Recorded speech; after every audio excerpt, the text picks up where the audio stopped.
Tonight, we're going to tackle one of the most fundamental questions humanity has ever asked. How many stars are out there? It sounds straightforward, but the answer is so staggeringly large that it breaks our ability to comprehend numbers. And the methods we use to count them reveal something profound about how science actually works. By the end of this journey, you'll know the answer. More importantly, you'll understand where that number comes from, why scientists are confident in it despite never counting every star individually, and what it means for our place in the cosmos. Before we dive in, if you enjoy this kind of deep exploration, a quick like or subscribe really helps the channel grow. It makes a huge difference. Now, let's begin with something simple: counting. You count things every day without thinking about it. How many coffee cups on your desk? How many cars in the parking lot? How many people in a room? For small numbers, your brain does this almost instantly. 5 people? You just know. You don't count 1, 2, 3, 4, 5. You recognize the pattern. But there's a limit.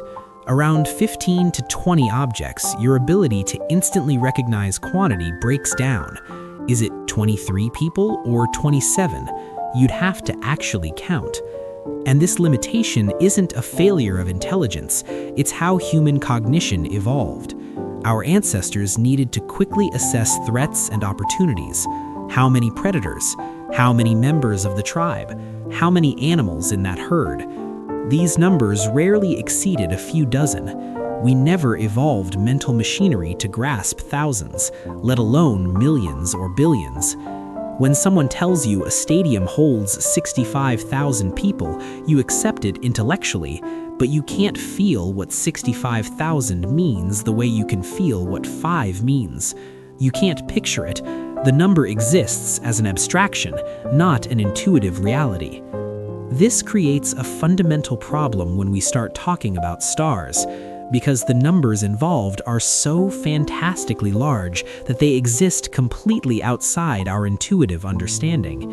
We need to build a framework for comprehending these numbers before we can even discuss the count. Let's start with time, because time is something we all experience directly. 1 million seconds is 11.6 days. That's conceivable. You could count to 1 million if you never slept or ate, taking about 1 second per number. It would be a marathon, but it's within human possibility. 1 billion seconds is 31.7 years. If you started counting the moment you were born and never stopped, you'd reach 1 billion in your early 30s. The entire span from infant to adult would be consumed by counting. What seemed like just a bigger number with 1 million has become something that spans a human lifetime. 1 trillion seconds is 31,688 years. To count that high, you'd need to have started before the invention of writing, before agriculture, before civilization itself. You'd have been counting when humans still lived in small hunter-gatherer bands during the last ice age. Every empire that ever rose and fell happened while you counted. You still wouldn't be finished. The difference between 1 million and 1 billion isn't just more zeros. It's a factor of 1,000. 1 billion is 1,000 millions. 1 trillion is 1,000 billions. These aren't just bigger numbers, they're different orders of magnitude entirely. Now, here's what makes counting stars difficult. When we talk about the total number of stars, we're dealing with numbers that make 1 trillion look small. We're talking about hundreds of billions of trillions. Numbers so large that even our trillion comparison fails to convey their scale. But we're getting ahead of ourselves. Let's start with what we can actually see. On a truly dark night, far from any city lights, you can see between 2,000 and 5,000 stars with your naked eye. The exact number depends on your location, your eyesight, atmospheric conditions, and how long you let your eyes adjust to darkness. Let's say 4,000 to be generous. That's it, 4,000 stars. That's the extent of what ancient humans could observe. Every ancient astronomer, every star chart, every constellation story was based on this sample of roughly 4,000 visible stars. And here's what's remarkable. Every single one of those visible stars is in our galaxy, the Milky Way, not scattered throughout the universe, just in our local cosmic neighborhood. In fact, they're all relatively nearby in galactic terms, within a few hundred light years of Earth. The farthest star visible to the naked eye is V762 Cassiopeia, roughly 16,000 light-years away, or about 94 quadrillion miles, approximately 151 quadrillion kilometers. But that's exceptional. Most visible stars are much closer, within 500 light-years. The Milky Way is approximately 100,000 light-years across. You're seeing less than 1% of the galaxy's volume with your naked eyes. That faint band of light stretching across the sky on dark nights, the milky glow that gives our galaxy its name, that's you looking edge-on through the galactic disk. You're seeing the combined light of millions of stars too distant and dim to resolve individually. Everything you can see unaided, every constellation, every bright star exists within a tiny bubble around Earth. You're not seeing the universe, you're seeing your immediate stellar neighborhood. This is where telescopes changed everything. When Galileo first turned a telescope to the sky in 1609, he discovered that the Milky Band wasn't a cloud or glowing gas, it was stars. Countless individual stars too faint for the naked eye, but perfectly clear through his crude telescope. Every improvement in telescope technology revealed more. Bigger lenses collected more light, showing fainter objects. Better manufacturing created clearer images. The count kept climbing. Thousands became tens of thousands. Tens of thousands became millions. But here's the problem. Even with telescopes, we can't see most of our galaxy. Dust clouds block our view in many directions. When you look toward the galactic center, you're peering through thousands of light-years of dust. It's like trying to see through fog. The light from distant stars gets absorbed before reaching us. And most stars are dim, really dim. Red dwarf stars, which make up about 70 to 75% of all stars, are so faint that not a single one is visible to the naked eye, despite being extremely common. If you could suddenly see all the red dwarfs in our local region, the night sky would be packed with thousands of stars where you currently see dozens. So how do we count stars in our own galaxy when we can't even see most of them? Astronomers use several clever methods to estimate the number of stars in the Milky Way, even though they can't see or count every individual star. Method 1. Sample and multiply.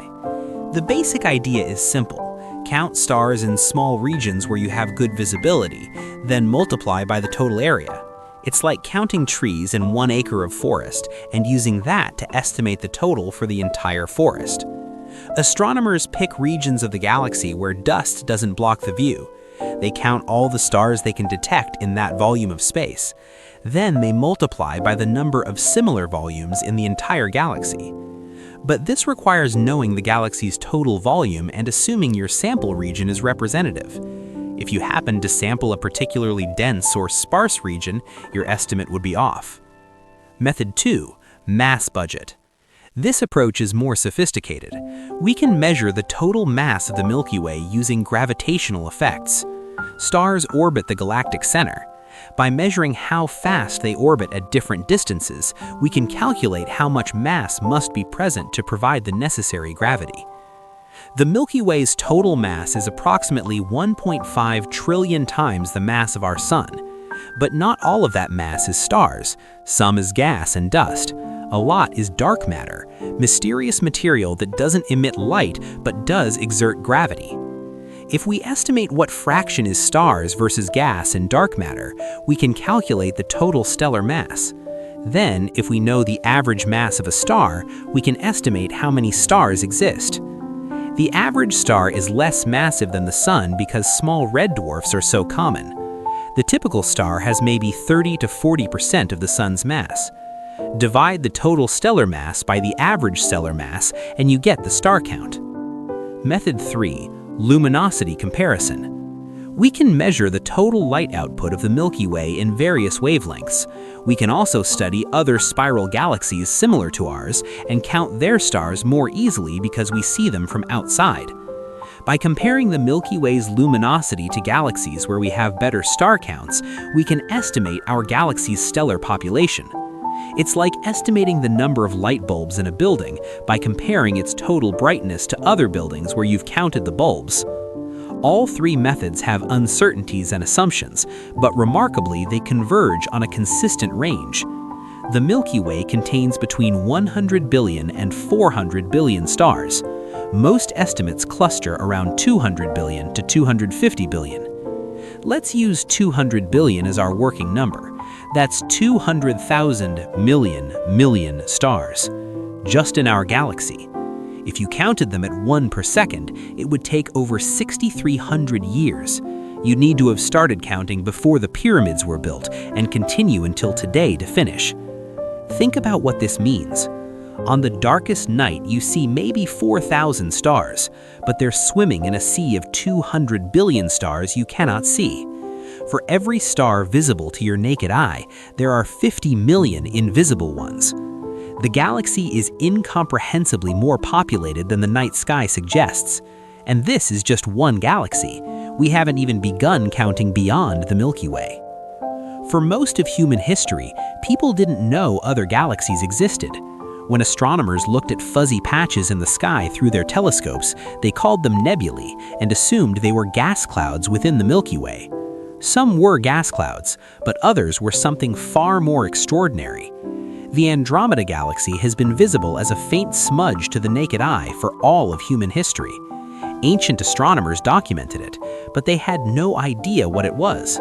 It was just another nebula, catalogued and forgotten.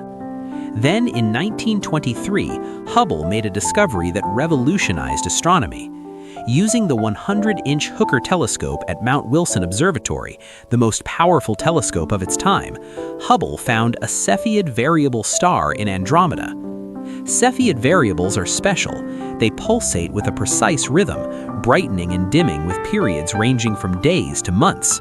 And crucially, there's a direct relationship between their pulsation period and their intrinsic brightness. Measure how long it takes to pulsate, and you know how bright it really is. Compare that intrinsic brightness to how bright it appears from Earth, and you can calculate its distance. It's the same principle as knowing how bright a light bulb should be and using how dim it looks from far away to estimate the distance. When Hubble did this calculation for the Cepheid in Andromeda, he got a shocking result. Even accounting for calibration errors, Andromeda was millions of light years away. It couldn't possibly be inside the Milky Way. It was an entirely separate galaxy, a whole other collection of hundreds of billions of stars existing far beyond our own galaxy. The universe in that moment became incomparably larger than anyone had imagined. The Milky Way wasn't the universe, it was just one galaxy among many. We now know Andromeda is approximately 2.5 million light-years away, or about 14.7 quintillion miles, roughly 23.7 quintillion kilometers. It contains roughly 1 trillion stars, more than our own galaxy, and it's actually approaching us. In about 4 billion years, Andromeda and the Milky Way will collide and eventually merge. But Andromeda was just the beginning. Once astronomers knew what to look for, they found galaxies everywhere. Point a telescope at any seemingly empty patch of sky, and you'd find dozens, hundreds, sometimes thousands of galaxies. The universe was filled with them. But how many? And how many stars did all those galaxies contain? In 1995, astronomers proposed something audacious. Point the Hubble Space Telescope at a tiny patch of sky that appeared completely empty and stare at it for as long as possible. Collect every photon of light that reached the telescope over many days. The chosen patch was in the constellation Ursa Major. It was so small it could be covered by a grain of sand held at arm's length. To the naked eye, and even to most telescopes, this patch appeared empty, black, nothing there. Hubble stared at this empty patch for 10 days straight, from December 18th to December 28th, 1995. The resulting image was called the Hubble Deep Field, and it was revolutionary. In that tiny, empty patch, Hubble found about 3,000 galaxies. Not stars, galaxies. Each one containing anywhere from a few million to over a trillion stars. Most were incredibly distant, billions of light years away. Their light had been traveling for most of the age of the universe to reach us. Do the math. If there are 3,000 galaxies in such a tiny region, and you need about 12 to 13 million such regions to cover the entire sky, that suggests tens of billions of galaxies in the observable universe. Later observations went deeper. The Hubble Ultra Deep Field in 2004 stared at an even smaller patch for longer, finding about 10,000 galaxies. The Hubble Extreme Deep Field pushed deeper still. In 2016, a team led by Christopher Consolis analyzed all available Hubble data along with observations from other telescopes. They used the data to extrapolate the number of galaxies beyond what Hubble could detect, including faint, distant galaxies too dim to see directly. Their conclusion? Approximately 2 trillion galaxies in the observable universe. Let me repeat that. 2 trillion galaxies. Not stars, galaxies. Each one containing anywhere from a few million to over a trillion stars. The James Webb Space Telescope, which began operations in 2022, is now probing even deeper, finding galaxies that existed when the universe was less than 400 million years old. Early results suggest the 2 trillion estimate is roughly correct, though some very faint galaxy populations might have been missed in earlier surveys. 2 trillion is our best current estimate as of 2024. It might be revised up or down as we collect more data, but the order of magnitude is solid. We're talking about something in the range of 1 to 3 trillion galaxies. Now comes the critical calculation. If we know how many galaxies exist and we can estimate the average number of stars per galaxy, we can calculate the total number of stars in the observable universe. But what's the average? Galaxies vary enormously in size and stellar population. Not all galaxies are created equal. They come in a spectacular range of sizes, shapes, and stellar populations. Dwarf galaxies are small, containing only a few million to a few billion stars. They're the most numerous type of galaxy in the universe, but they're hard to detect because they're faint. Most discovered galaxies are larger simply because we can see them more easily. The Milky Way has dozens of satellite dwarf galaxies orbiting it. The large and small Magellanic Clouds, visible from the southern hemisphere as faint smudges, are dwarf galaxies containing a few billion stars each. Spiral galaxies like the Milky Way are medium to large, typically containing a few 100 billion stars. They have rotating disks with spiral arms where active star formation occurs. They're beautiful and well studied because they're common and relatively easy to observe. Elliptical galaxies range from small dwarf ellipticals to giant ellipticals that can contain several trillion stars. Giant ellipticals are thought to form from mergers of multiple smaller galaxies. They're mostly composed of old stars and have little active star formation. Irregular galaxies lack clear structure. They're messy, chaotic collections of stars and gas, often small and actively forming stars. When astronomers estimated the total stellar population, they had to account for this diversity. You can't just say every galaxy has 200 billion stars. Some have millions, some have trillions. The approach is to weight by stellar mass and account for the many small galaxies we know exist but are hard to detect. When you do this carefully, accounting for galaxy types and their relative abundances, the typical galaxy probably contains around 100 billion stars. That's approximate. The actual average could be anywhere from 70 billion to 150 billion, depending on how you weight small versus large galaxies. But 100 billion is a reasonable working number. Now we can calculate the total. 2 trillion galaxies times 100 billion stars per galaxy equals 200 billion trillion stars. Written out, 200,000 trillion stars. In scientific notation, 2 times 10 to the 23rd stars. That's the best current estimate for the number of stars in the observable universe. 200 billion trillion stars. Let me give you some perspective on this number, though I'll warn you up front, it won't really help. The number is too large to grasp intuitively, but we can at least gesture towards its magnitude. There are approximately 7 billion trillion grains of sand on all of Earth's beaches. That's every beach, every desert, every place where sand accumulates.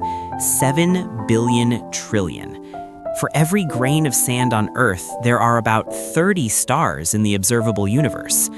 Pick up a handful of sand next time you're at the beach. You're holding perhaps 5,000 to 10,000 grains. For each one of those tiny specks, there are 30 stars scattered across the cosmos. Each star a massive ball of nuclear fire, most likely surrounded by planets, existing in a galaxy somewhere in the observable universe. If every person alive today started counting stars right now, counting 1 star per second without stopping, it would take humanity nearly 1,000 years to count them all. Generations would be born and die during the count. Entire civilizations could rise and fall. But here's what makes this number even more staggering. That estimate, 200 billion trillion stars, only counts the observable universe, the region of space from which light has had time to reach us since the Big Bang. The universe is about 13.8 billion years old. Light travels at 186,000 miles per second, or 300,000 kilometers per second. You might think light could travel 13.8 billion light years in that time. But the universe has been expanding while that light was traveling. Space itself has been stretching, carrying galaxies with it. By the time light from very distant objects reaches us, those objects have moved much farther away than they were when the light was emitted. The edge of the observable universe is therefore not 13.8 billion light years away, it's about 46.5 billion light years in every direction. The observable universe has a diameter of about 93 billion light years, or roughly 546 sextillion miles, approximately 879 sextillion kilometers. This is our horizon. Beyond this distance, light hasn't had time to reach us yet, not because those regions don't exist, but because the light is still in transit, or in some cases, will never reach us because space is expanding faster than light can traverse it. Here's the critical question. Does the universe end at the edge of the observable universe, or does it continue beyond that horizon? Most evidence suggests it continues, possibly much farther, perhaps infinitely far. If the universe is infinite, then the number of stars is also infinite, literally infinite, not just a very large number, but an endless quantity. There would be infinitely many galaxies, each containing billions or trillions of stars, stretching on forever in all directions. In an infinite universe, every possible configuration of matter would occur somewhere, and it would occur infinitely many times. There would be infinitely many galaxies identical to the Milky Way, infinitely many planets identical to Earth, infinitely many versions of you reading these exact words right now. This sounds like science fiction, but it's a serious implication of an infinite universe with roughly uniform matter distribution. If space goes on forever and matter is spread out evenly on average, every possible arrangement must eventually repeat. We don't know if the universe is actually infinite. We can't see beyond the observable universe, so we can't measure whether space continues indefinitely. Current cosmological models are consistent with either a finite but extremely large universe or an infinite one. The data doesn't yet distinguish between these possibilities. What we can say with confidence is that the observable universe contains approximately 200 billion trillion stars. Everything beyond that is speculation, though educated speculation based on our best understanding of cosmology. Let's step back and examine how we actually arrived at this number, because understanding the methodology reveals how science builds knowledge about things we can never directly measure. We started with a sample. The Hubble Deep Field and subsequent surveys gave us galaxy counts in small patches of sky. From those samples, we extrapolated to the entire sky. This requires assuming the universe is roughly homogeneous, that the part we sample is representative of the whole. This assumption is well supported by observations. When you look in different directions, you see similar galaxy distributions. The universe appears uniform on large scales. Next, we needed to estimate stars per galaxy. We can't count every star in every galaxy. Most galaxies are too distant to resolve individual stars. So we use several approaches. For nearby galaxies, we can count stars directly in certain regions and extrapolate. For distant galaxies, we measure total luminosity and use stellar population models to estimate star counts. We also study the galaxy luminosity function, the distribution of galaxy brightnesses. Bright galaxies have more stars, faint galaxies have fewer. By measuring this distribution and using calibrations from nearby galaxies, we estimate the stellar content of distant galaxies. All of this involves uncertainties. Maybe our sample regions aren't perfectly representative. Maybe our stellar population models are slightly off. Maybe we're missing some very faint galaxy population. But the uncertainties are quantified. The estimate of 200 billion trillion stars has error bars. The actual number might be 100 billion trillion or 300 billion trillion. The order of magnitude is solid. This is how science works with questions too large to answer directly. You build a methodology, you make measurements, you quantify uncertainties, you cross-check using independent methods. Gradually, you converge on an answer.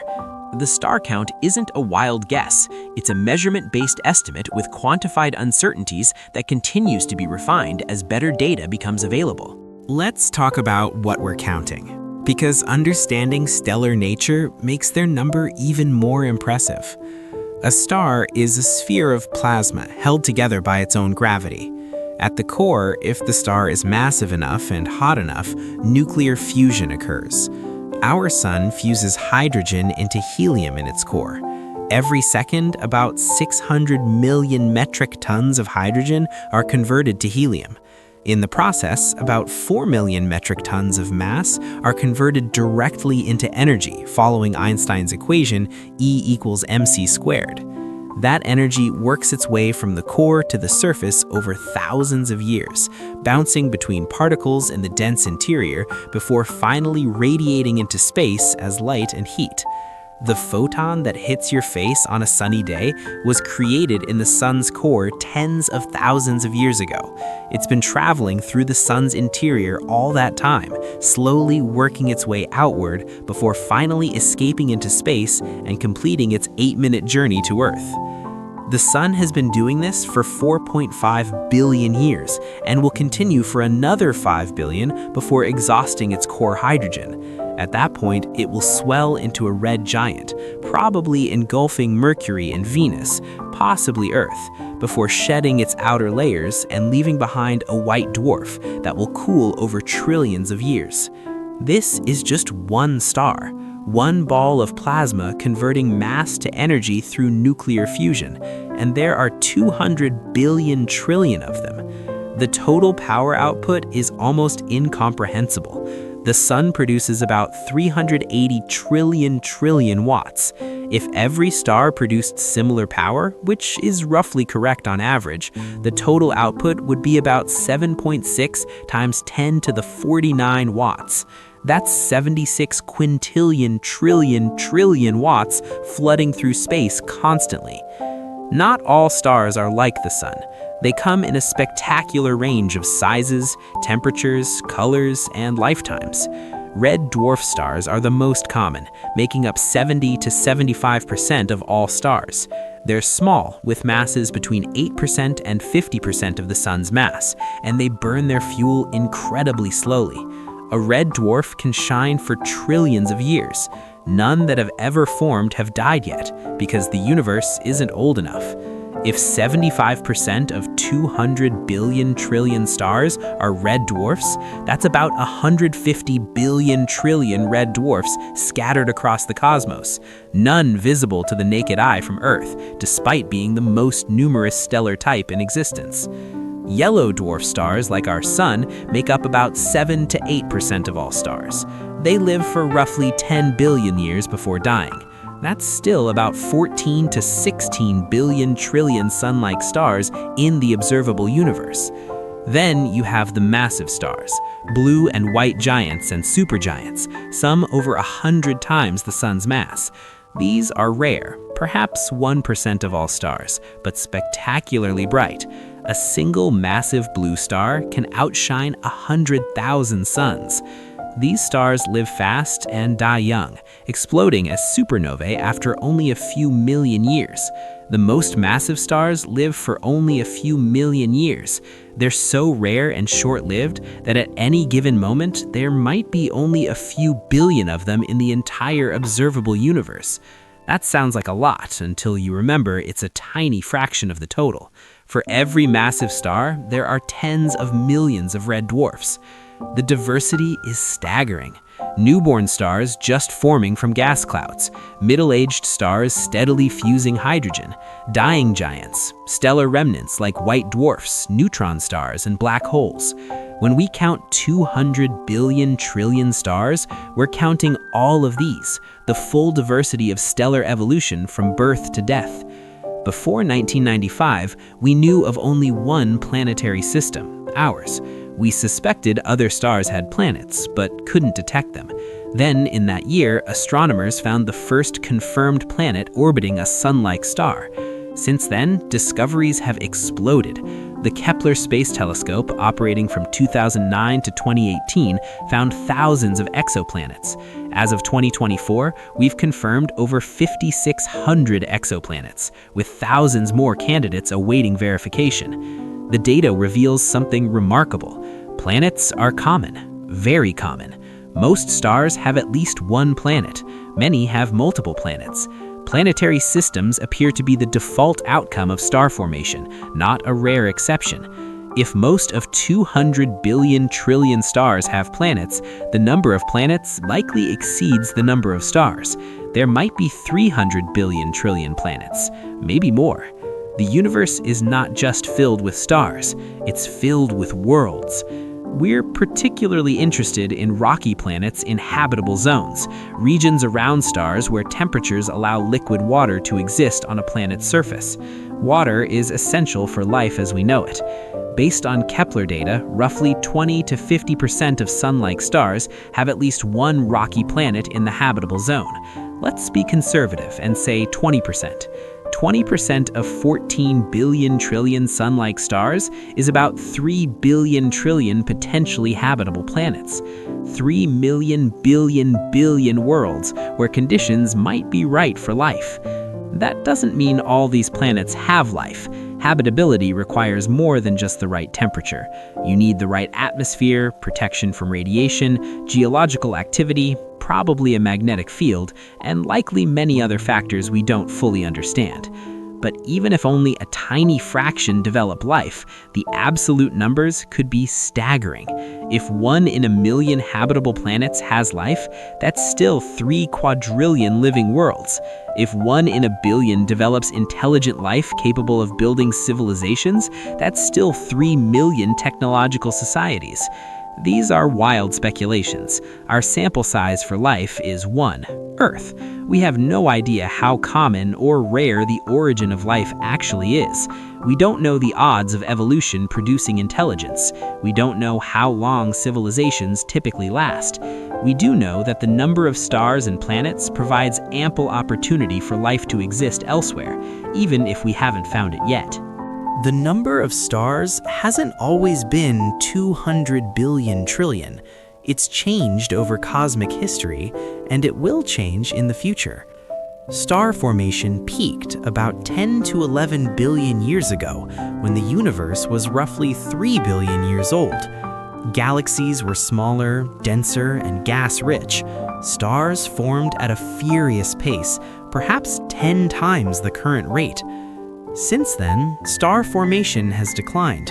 Much of the available gas has been consumed or dispersed. What remains is less efficient at forming stars. Currently, the Milky Way forms about 3 to 5 new stars per year. That might seem small, but multiply across 2 trillion galaxies, and you get trillions of new stars being born annually across the observable universe. Eventually, star formation will slow further and then cease. Galaxies will exhaust their gas reserves. The last stars will form perhaps 1 trillion years from now, give or take. After that, no new stars will be born. Existing stars will continue shining for a while.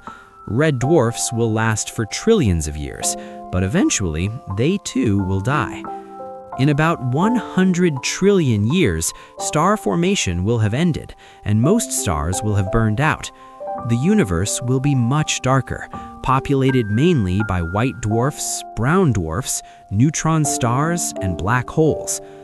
In the far future, measured in timescales that make the current age of the universe look like an eye blink, the last stars will fade. The universe will go dark. But that's so distant, it's almost meaningless to contemplate. For now, and for billions of years to come, stars will continue lighting up the cosmos. The number we count today, 200 billion trillion, will remain roughly stable, shifting slightly as stars are born and die, but maintaining the same order of magnitude. You're standing on a planet orbiting one star among 200 billion trillion. Your sun is utterly typical, a yellow dwarf of average size and brightness. Your location is unremarkable, in the suburbs of a standard spiral galaxy in an ordinary part of the universe. From a cosmic perspective, you're insignificant. Your entire civilization has existed for perhaps 10,000 years if we're generous. Modern industrial society is only about 250 years old. We've known about other galaxies for barely 100 years. In cosmic terms, we just got here. And yet, we've measured the universe, we've counted the stars, we've calculated distances to galaxies billions of light years away. We've understood our place in the cosmic structure. We're tiny and brief, but we're also capable of comprehending the immensity that contains us. That capability is extraordinary. We're matter that has become conscious of itself, atoms arranged in such a way that they can ponder the nature of atoms, products of the universe that can understand the universe that created them. When you look up at the night sky, you're seeing photons that traveled for years from distant stars, light that left Sirius 8.6 years ago, light from Betelgeuse that departed 550 years ago during the Renaissance, ancient photons completing journeys measured in centuries just to enter your eye and be absorbed by your retina, creating the sensation of seeing a star. You're connected across space and time to those distant suns. The atoms in your body were forged in stars that died before the sun existed. You're made of materials created inside some of those 200 billion trillion stars, recycled through multiple generations, eventually ending up on Earth and incorporated into living tissue. This perspective can be humbling. Your problems, whatever they are, occur on one small world among countless worlds. Your concerns are temporary and local. The universe doesn't notice your struggles. But this perspective can also be freeing. You don't carry cosmic significance on your shoulders. You're allowed to be small. You're allowed to have small joys and small sorrows. You don't need universal importance to matter. You matter to yourself and to those around you, and that's enough. Understanding the number of stars gives context. You're part of something vast and ancient, but you're also here now, experiencing this moment. That experience has value, regardless of cosmic scale.